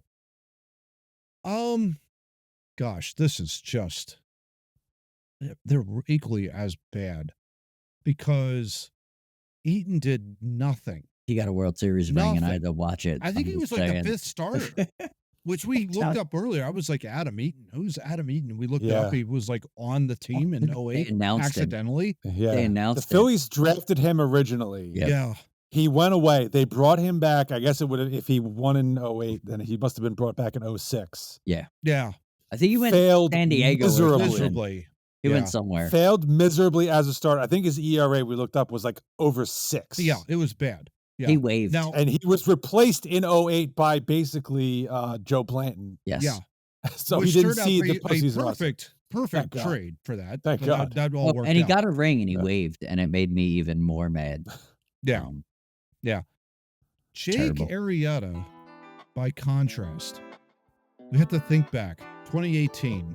So this is 2016 to 2018. We're in the dark days of the Phillies. Phillies though want to try and make a little bit of a splash, kind of say, hey, we're going to try and be competitive. We know it's a rebuild, but we're going to try and sign this guy. You remember him, Jake Arrieta. Jake Arrieta pitched for the Chicago Cubs. He helped them win a World Series. First time. I think he had a no-hitter too at some point. That no-hitter, so. He was very, very good. Then all of a sudden that ERA started to go up and up and up. And then it's like, you know what? Hockey stick curve. Hockey stick curve. We were like, you know what? Okay, yeah, we did pay you $75 million. We're going to let you go. That turned out to be the right call for the Phillies, even though they overpaid for him. It was also a very desperate move by the Phillies because they had no starting pitching, and they were pretty much like, well, we need a starter because we have nobody available. We would have had to have had Jeremy Hellickson start opening day. Oh, wait a minute. We did do that in 2018, I think it was, which was... and by the way, Jake Arrieta also wore like no undershirt under his jersey, and he was a very hairy man, so it was like... Yes. All I remember is Hellickson would throw the pitch and it would look like that, just over his shoulder. Why are we on Hellickson? We're talking about Hellickson. Anyway, so... Who we got? I think I'm going to have to go with Adam Eaton to move. I 100% agree with you. Because hate him. It's just for the sheer fact he waved at me, Matt. stole the World Series ring basically by doing absolutely nothing to that. He waved. And he waved. He was like, "Thanks, I got a ring and I didn't do anything." And I'm like, "I paid for this ticket. I did more than you did." I can understand you're coming in off, and it's like it's a big signing, and they're trying to make a move and all that. I get it. So it's like, all right. So Eden's moving on. Yeah. All right, Steve. Let's go Eagles. Let's go Ginger Jesus, Carson Wentz. Okay. The savior of the Eagles. I do this all. Right. I believed it just as much as everybody else. So I'm at fault. What was that contract term? $32 million a year, 4 years, 128. Wow. 128 million. For all the years. Money. Okay. All the money. Going up. Right. All the money that Howie now pays all the offense. All the money. Up against. Yeah. Namni Asamoah. 5 years, $60 million. He got 12 to play on the outside. I'm just saying. All right. Pretty bad. I think we all. I can understand giving Wentz the contract. Me too. Yep. He had an MVP caliber season. Yep. He played injured the year after that. And then he actually wasn't bad the year after that. When we got to the playoffs, and then he got knocked out 2 passes in because Jadeveon Clowney's a dick. Yeah. But he was not right after that. It turned out, I think, psychologically, something wasn't right there. Yeah. He couldn't handle competition. But I can understand, these types of numbers get thrown out of quarterbacks all the time. They were going to have to pay him to keep him. Yep. I can understand it. Nnamdi Asamoah was a microcosm of the dream team in 2011. Yeah. And my God, did he suck. And I don't know how in the hell anyone thought he was good. Was just nobody paying attention to him when he was in Oakland? Well, nobody watches Oakland games. Black hole for a reason. Yeah, nobody watches Oakland games, so yeah. How would you know? It's got to be Nnamdi because he was god awful from the start. Yeah. Nnamdi moves on. That's awesome. All right. Yep. So let's go to Matt on the Sixer division. Let's go Elton Brand versus other chubby man, Al Horford. Elton Brand had a 5-year, $79.8 million. That's 15 a year. That was called the Philly Max, by the way. You remember that? The Philly Max. They couldn't pay him Max. They could give him the Philly Max. Against Al Horford, 4 years, 109, which is 27. $27 million. Oh gosh. Yeah, I think I'm gonna go. Pick a fat 6'10" gentleman, please. Please flip the coin. Gonna say Al Horford is gonna move on. He broke my heart way more than Elton Brand did, so I totally understand. Elton Brand was a good dude. Yes. Yeah. Liked him. Al Horford's sister was terrible. Yeah, pretty much. Al Horford's a prick. Traitor went back to Boston. Yeah. What a traitor. Don't like him. Well, he was a plant. He obviously, the Celtics sent him here. And you're absolutely right, because I watched a play like a couple weeks in, and I'll never forget it. So Joe was doing Joe things, right? And finally he was like, oh shit, I have a shooter, right?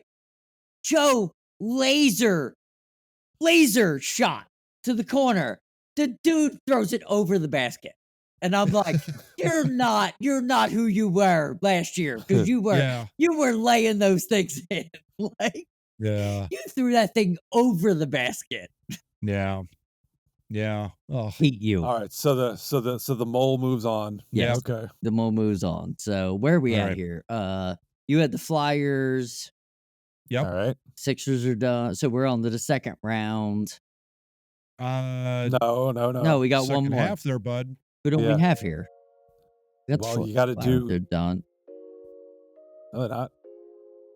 We got JVR versus Ryan Ellis. Oh yeah. No, but who do we have we have all teams are done, right? Oh yeah, we've run through every team once. Yes. All right, cool. So back to the Flyers. No, we're not going back to the Flyers. You're getting the Phillies. You're getting all right. Jonathan Papelbon versus Scott Kingery. Papelbon had 4 years, 50 for 12.5. Kingery, which we're gonna laugh about the whole time, 6 years, $24 million. Doesn't even matter what he got. He fleeced everybody. Yeah. Okay. So the Jonathan Papelbon contract was bad because the team at that point in time was also bad and had no need for a premium closer. Agreed. So he actually wasn't bad statistically while he was here. I think he may have even become, was he the team leader in saves by the time he was done? Yes. He probably still is. Yeah, he probably still is. He did his job while he was here. Yes. He did. He was a douche, but he did his job. He was a douche before he got here. So agreed. I wasn't shocked that he was a douche when he was here. It was a bad contract because it wasn't the right time to have a top paid closer. Yeah. There were other places that money could have gone to try to improve the team, like not having a doofus in your leadoff. Scott Kingery. Get him, Steve. Get him. Had an awesome spring training one year, and they were like, yup, boom, 6 years, $24 million. He's the shortstop of the future. And when did he play in the majors? That year, and then never again. And never will. And never will. Never will. That guy was batting like below the Mendoza line for most of his major league career. And in AAA, he's been hitting like 230. Yeah. I think he just struck out, by the way. 4 times. One at bat. One at bat. Which is a shame because the guy had some speed. He could run. And I honestly think what happened was because he had a lot of doubles when he was down like AA. Yep. He moved up quickly. Yep. He could hit. I think he got to the majors and they changed him to, you got to go uppercut swing. You got to try to hit the ball out of the ballpark. Which is that screwed him up for the rest hilarious because all the ballparks look exactly the same. If you've been in the Reading, Lehigh Valley, and it's like all you got to do is hit double off the wall. Yeah. Right. Yeah. So it was analytics screwed him up. Scott Kingery's contract was dumb. To give him that much term, that much money, based on a spring training was outrageous. So he moves on. Oh, there you go. All right, Matt. You got the Eagles. Oh, okay. You got Maxwell, 6 years, $63 million. That just makes me laugh every time I see that. God. Against Demetrius Bell, 5 years, 54.5. Thanks for putting that in. 34.5. Oh, 34.5. Sorry. Yeah, sorry. I got to take my glasses off. There you go. 34.5. Thanks for putting the point in there. And Demetrius Bell played a grand total of 2 I games, don't remember Demetrius Bell at all. I don't remember what jersey number he wore. I don't know what position he played. Probably linebacker, but I have no idea. Yeah. Matt, for your benefit, I believe he started like 6 games and then was replaced by 7th round draft pick King Dunlap. God. So he's an offensive lineman. Yes. So I don't even know who he is. But on the flip side, you got Byron Maxwell, who last I checked was basically doing this. He was looking over his shoulder, watching every wide receiver get open behind him. Dude was constantly in the burn unit. Yeah. Yeah, he played well.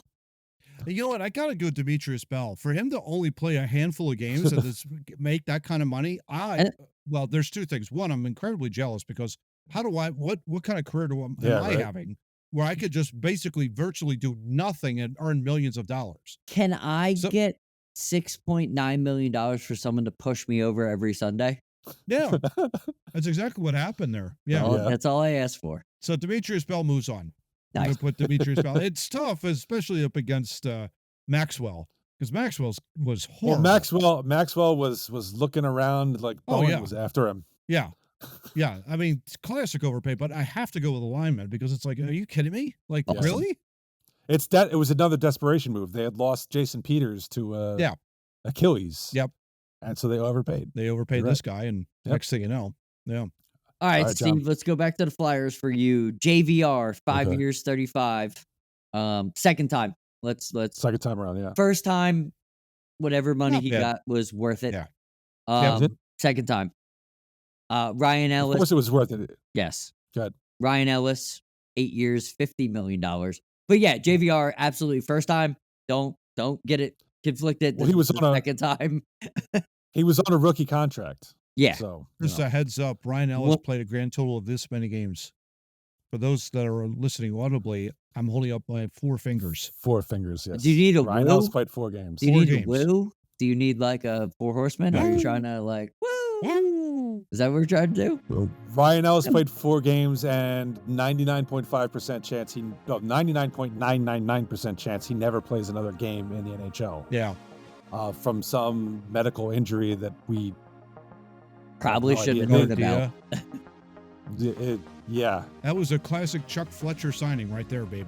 Well, it wasn't. He didn't sign him. He traded for him. Oh, that's right. Even worse. So this was not an original Flyers contract. They acquired Ellis from the Nashville Predators already on this contract. Yeah, but this made the tournament because god damn, why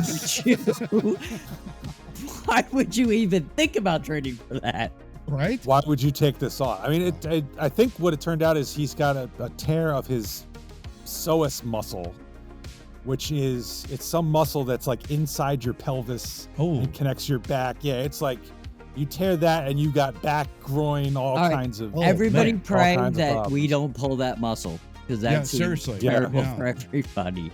Ow. When I hurt my back a couple weeks ago, it was so bad. I was like, "Oh God, I hope it's not that muscle." That's not the Ryan Ellis. That's scary. That's a scary thing. Yeah. JVR's contract was also bad. That was a Ron Hextall signing. Yes. You paid $7 million a year cap hit for a guy who was basically a power play specialist. Yes.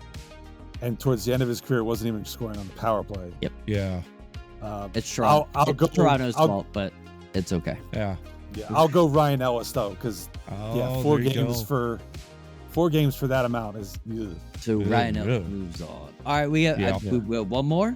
Yeah, Sixers. One. Yep. All right, Matt, you're lucky here. You get the wonderful. You get the awesome Tobias Harris. 5 years. Just so we're clear on what we were talking about in the Sixers. Yeah. $180 million. $36 billion a year. Max deal. Just a side note. Him and his brother in California have a foundation where they're taking a lot of that money and they're putting it towards low-income housing and helping people. Don't hate him as a human, but as a basketball player, $180 million. Going against. Let me say before we get that, let me just say this. I in no way blame Tobias Harris for no. Tobias Harris should take that. If you hand me $180 million, I don't give a shit how good I am. I'm taking it. Like I'm not trying that hard. Yeah. I'll take it. He's you know, as frustrating as it's been to watch him play, he's a very good human being. Yep. And he's a good for the reasons. He's a good basketball player. He's just not a 5-year, $180 million basketball player. Right. And the problem, for those wondering, yes, that's a lot of money, but there is if it's not a cap, it's a luxury tax. I don't know what it is in the NBA. That him on that contract prevents you from signing someone who could actually fulfill a contract like that. Yeah. Okay. Because you would have so to he's trade, up against. Yeah, because you would have to trade it away, and it's just ridiculous. Right. He's going against Matt Geiger, 6 years, $50 million, 8.5. I will, before Matt chooses. That was some fun times with the Sixers because that dude broke Shaq's arm. He was the hack-a-Shaq guy. So I kind of got love for him. Yeah. He was a free agent signee. Yes. That just didn't do what we thought he was going to do. Did not deserve that money. He was the hack-a-Shaq guy. He was the guy that broke Shaq's arm. That was all he ever did in the NBA. He played in that 2001 NBA final. He sure did. Yeah. But he was basically an afterthought at that point. Yeah. He was a bat out of hell. Bench player. He was a bench player. Bench player because we got Kembe in the trade. Oh, gosh. See, and I want to try and eliminate any sort of recency bias here with Tobias, but I mean... But there is only one choice. $180 At least we million. laughed. At least we got the laugh when Matt. Yeah. We didn't get the laugh. I mean, $180 million, you don't show up in the playoffs. I think 4 years in Tobias. a row. Yeah. In your 5-year contract. So Tobias will move on. Sad to say. Sorry. All right. Yeah. I mean, he was supposed to be the third option. And when like Joel Embiid would go out, okay, you're the second option, still wasn't. No. Wasn't. Even when he was the first option, Joel and Maxey were out. The amount of He's the lead guy, and he wouldn't score like 30 points. The amount of vitriol I've heard from like not only just the callers, but also the radio hosts in this city alone. Whenever you bring up those two names, Tobias Harris, oh my gosh, like turn that volume down because it's bad. It's bad. So all right, Steve, let's go Phillies here. We have Adam Eaton versus Scott Kingery. I say that so with. I'm gonna move on to Scott Kingery. Oh, because at least Adam Eaton at the time they signed that deal had a major league track record. Yes, really. Agreed. On which to try and base it. Agreed. He had pitched in the majors. Yes, for a number of years. Yes, that's true. I think with San Diego, he was a Padre. I believe that was. Yeah. I believe. Yeah. At least one of them. Yes. Yep. Yeah. So there was at least some thought process to that contract. It ended up not working out, but you had a history where you could say, okay, maybe this could be worth it. Yeah. Agreed. Scott Kingery came to a spring training. Yeah. And you signed him for a 6-year deal. And he's back in the minors. And you're still paying him, by the way. For people that don't know. Yep. Yeah. All right, Matt. So here's your Philly moving on to the final. Philly four. moving There on. you go. So, Steve, you picked Ryan Ellis, and we had Ilya Brizgalov. Brizgalov. So, Matt, you've got Ryan Ellis, Brizgalov. One guy lost his mind. One guy didn't play like less than 1/10 of a season. One was a trade. One was a signing. You know what? I think similar money. So you can argue. I would argue Brizgalov was the worst of the two contracts, and the only reason I say this is because the Flyers actually gave him that offer. To Steve's point, they traded for Ellis and assumed his contract that he was given by Nashville, which was dumb. Which was dumb.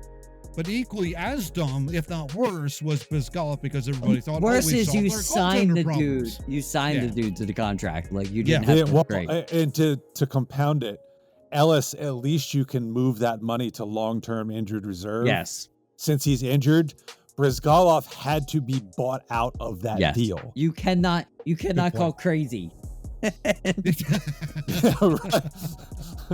Exactly. So Brizgalov moves on. So we have so far, just so we're clear, we have Kingery, Brizgalov moved on. We're gonna move to Steve. We're gonna do the Eagles. We're gonna go Demetrius Bell, who I've never heard of, didn't even know he played offensive line, and he made $34 million. And I know most of the Eagles players. I didn't even know this dude existed. He's going against Nnamdi Asomugha, who nobody watches Oakland ever. So I don't blame people for that because nobody watches Oakland football. Sorry, I had to bring a little bit of flair to that. This is tough. Demetrius Bell actually was. I've never heard of him. He was actually a decent lineman on Buffalo before they signed him. Did Jason Peters sneak him in? Is that what that was? They were boys. He's like, he gotta play. It's fine. Demetrius Bell was the Brutus the Barber beefcake to Jason Peters' Hulk Hogan. Nice. That's what I'm thinking. I've never heard of the dude. I don't even remember him wearing he moves on then. Demetrius Bell contract. Move on. Yeah, because I've never heard of him. I don't even know his name. Yeah, there you go. There you go. All right. So, Matt, you got the Sixers. Oh, remind me who we have. We have you have Tobias and Al Horford. Oh, wow. Going on. Oh, that's lucky you. They made similar money. Yeah, this is really a coin flip. This is a genuine. I would be happy with either one of these two losers moving on. At least Tobias Harris wore a uniform for more than he Agreed. And made a layup when Joel missed. Sometimes. See, and here's the thing. Yes. Al Horford was only here for 1 year. And yeah, that was bastard. 5 years. It was a 5-year deal, right? Yes. And that bastard turned his back on us. I'm saying. And went back to Boston. And at least Tobias tried. Turncoat. At least Tobias tried. He tried. He failed, but he at least gave you an effort. Maybe. Kind of. I think he gave an effort. I'm never saying he didn't. No, I'm not going to question the effort. No. I'm saying talent too. I'm blaming the Sixers for Tobias. I think Al Horford moves on here because he's, I agree. He's like the Benedict Arnold. I 100% agree with you. Seriously. What a piece of shit. Really? I mean, seriously. I agree with you 100%. You come in, you're thinking, oh, okay, I got a brand new start here in Philly. I got a great No, it wasn't center. a brand new start. He was like, I'll fleece them for $109 million and fuck them, and I'll go back to the Sixers. I'll go back to the Celtics. I'll make 3-pointers there, but I'm not going to make them here. Right. Yeah, the most overrated sports city in the history of the world, Boston, Massachusetts, by the way. Thank you very much. Hold on. Yeah. Fuck New York. Fuck Boston also. Preach, Matt. There you go. All right, so Al Horford, that's kind of an upset. That is a little bit of an upset. It is. I thought Tobias was coming out. Yeah. All right, final four. Let's do it. I have no idea. Matt lost me with that wonderful choice that he made. So who do we have? I'll say it. So you've got Ilya Brizgalov going up against Al Horford in one semifinal. All right. And you have Demetrius Bell and Scott Kingery in the other semifinal. All right, Matt. You go, your man, Al Horford. You go that one. I say we all vote on this, by the way. All of us. We should all vote on this one. All right. So you got a goaltender who lost his damn mind when he played here and turned to absolute Swiss cheese versus a traitor, an absolute lunatic traitor who turned his back on us after one season and said, you know what, I'm out of here. I want to go back to Boston. Boston's better. Matt, you first. God, this is awful. I've made up my mind. Can I go first? Yes, yeah, please. Go first, Steve, because I'm not sure yet. I'm going to say the Brizgalov contract because at least with Al Horford, you were able to move that deal to Oklahoma City. Yeah. I think it was Oklahoma City. Yeah. After the year. So you were able to move on from that. Brizgalov, they had to pay him to go away. It's that stench. Where did he go? Contract. Where did he go? And was he better? Who? Brizgalov. I can't even remember if he played after that. He might have went back to Mother Russia. I don't know. But I agree. The stenchiness I agree. of this whole entire We all contract, go Brizgalov. Brizgalov, no question about it. Okay. On. Yeah. The stench factor of that is horrible. All right. Who do we have in the Eagles? I said it's Demetrius Bell against Scott Kingery. Scott, okay. So you've got an offensive lineman who's only played 6 games. Who I've never heard of. Who John never heard of, who ended up getting paid $32 million or $34 million, versus Scott Kingery, guy who had a terrific spring training, got $24 million on the Phillies and hasn't seen the major leagues since. I'll go first. Scott Kingery. Okay. Steve, what do you think there, bud? I also agree with Scott Kingery because again, Demetrius Bell was had played for the Buffalo Bills, so there was some basis. He played in the major leagues. Okay. Yes. All right. Ilya Brizgalov, by the way, the season after the buyout, played for the Edmonton Oilers and the Minnesota Wild. God. Wow. And the year after that, he played for the played a couple games for the Anaheim That's Ducks. ridiculous. So he did have some NHL games. Wow. So it's Brizgalov against Kingery in the worst contract tournament. Yes. All right, Matt, you start us off. What do you got? The stench of Brizgalov, though. It put us in cap hell, Steve. It put us in cap hell in the Flyers for years. I don't think this lingered forever. This has lingered forever. He is out Bobby Bonilla for the Flyers. Yes. See, I will counteract that with Kingery. You just wasted money when you could have signed more free agents that were better than him, and we could have a better triple-A. You could have signed any other goaltender, though, Johnny. I know, but they were so bad at goaltending at that point that it was just their end. What do you think? What do you think? I think I'm going to have to side with Matt and Brizgalov because as stupid as the Kingery contract was, it was only $24 million, and it didn't hurt. It did not hurt the major leagues. Brizgalov hurt the major leagues. I totally agree. 9 years. 9 years.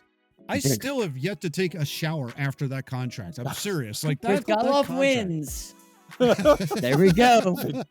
Fatality. It's over. What a terrible contract. Oh my goodness. Shame you, you Russian goalie. Well, hey, again, it's not his fault for taking it. No. It's remember, we're not blaming the players. We're blaming management. Yes. For this. And next week we'll be blaming management for their draft choices. That's right. Next week. John is previewing. Next week, we are having another tournament of bad Philadelphia draft picks. Wow, that'll be fun. So you're not going to want to miss that one because we've got a lot of those too. Oh, yeah. And the Eagles in particular have quite a bit of those. I got some work in on this already. Anton Davis, ring a bell to anybody.